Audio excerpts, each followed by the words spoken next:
Hi. Hello again. The Divine Unity of Scripture by Adolph, Saphir, page 205. He has just made the case that we need both testaments to have a complete view of Christ, and therefore to be thorough and well-taught Christians we need both the Old and the New Testaments. And he goes on, but if we see the unity of Old and New Testament and the contrast also between the Old and the New Testament, the question now is this: what holds the Old and the New Testament together in such a way that the Old Testament never is superseded? That what is peculiar in the Old Testament is secured, and what is peculiar in the New Testament is secured, and yet both live together. To answer this question, I must begin by saying that the usual designation, Old and New Testament, appears to me not merely imperfect, but liable to great misunderstanding. Why should the books of Moses and the prophets be called Old Testament? Certainly, old conveys the idea of antiquity, as if it had passed away, and the idea of Old Covenant conveys the idea of the law. But I say Moses and the prophets are not Old Testament at all. The gospel is everywhere. One of the objections that modern criticism has brought against the later books, the later historical books and the prophets and the Psalms, is this: that they seem to think little of the Levitical institutions, that they ignore, as it were, the law, that they lay great stress upon other things, the attitude of the heart towards God, and the coming salvation of our Lord. Now, the object for which this argument is pressed is altogether erroneous, but the idea is not erroneous. For let us look away now from the 5 books of Moses, which are generally considered the law. All the other books are full of the gospel, and full of Jesus, and full of atonement, full of the promise of the Spirit, full of that spiritual relationship which we have to God, so that the Christian church can sing the Psalms.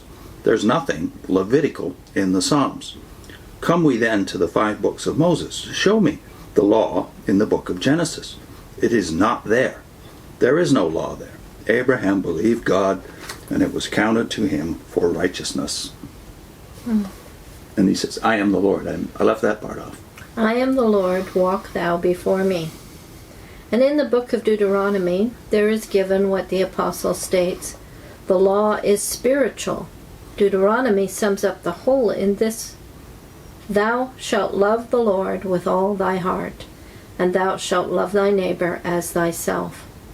The whole of that book is what you might call an evangelical exhortation to serve the God who has redeemed us.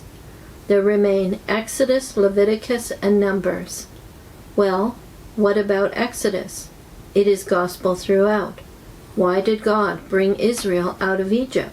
First reason, election. He had chosen Abraham, Isaac, and Jacob, and the nation that was to descend from them. Went back to the election. The second reason is the blood of the Paschal Lamb and the institution of the tabernacle. Is that law or is that gospel? Is not that mediation? Is not that the sacrifice of Christ under every possible aspect? Is not that the downcoming of God, the descent of God to meet his people, because he is the God who redeems them, and because he is the God who sanctifies them by the Holy Ghost? As to the book of Leviticus, read the epistle to the Hebrews and say whether it is law or gospel. In the book of Genesis, we see Abraham offering up Isaac, his only son. In the book of Exodus, we see the blood of the Paschal Lamb. In the book of Leviticus, we see the high priest entering once a year into the Holy of Holies with blood. In the book of Numbers, we see the brazen serpent lifted up, that whosoever looks may be saved. And in the book of Deuteronomy, we see the prophet, like unto me, whom the Lord thy God will raise up from among thy brethren. Him shalt thou hear. It is all gospel. Gospel is not the distinguishing characteristic of the New Testament. Law is not the distinguishing characteristic of the Old Testament. That I firmly maintain. This is the characteristic. The one is the book of the kingdom and the book of Israel. The other is the book of the church. In the one, God manifests his promise, and it is the promise that has reference to this earth. Israel is the nation. Palestine is the country. All the nations of the world are the circumference. Jehovah is the king, and he himself will come, and after judgments on the nations and chastisements on his own people, he will save and glorify Israel. That is the promise of the Old Testament from beginning to end. As Habakkuk says, the prophecy is for the appointed time. It hasteth to the end.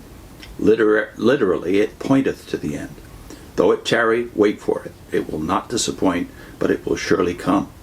This is the kingdom of which the angel spoke to the Virgin Mary. This is the kingdom of which Mary spoke, and of which Zechariah spoke, and of which the disciples spoke, when they asked the ascending Lord, Wilt thou at this time restore the kingdom unto Israel?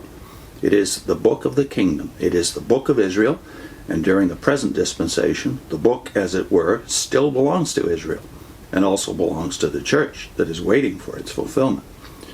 We now come to the New Testament. The New Testament has also a point to which it looks. And what is that point? Well, I will speak freely on this subject. It is the second advent of our Lord, when he will return with his saints, and when he will make himself manifest to Israel and to the whole world, not in order that the last judgment may be held, but that another historical period may be ushered in, when God's will shall be done upon the earth as it is in heaven, and when Jesus Christ and the transfigured saints shall come to be seen and to be acknowledged. And then there shall be fulfilled the promises which God has given from the beginning of the world. When he comes, Israel will say, It is Jehovah, and it is his first advent. The church will say, It is Jesus, and it is his second advent. Israel will say, He has come to take possession of the throne of his father David, and Jerusalem will be glorified and will be his nation.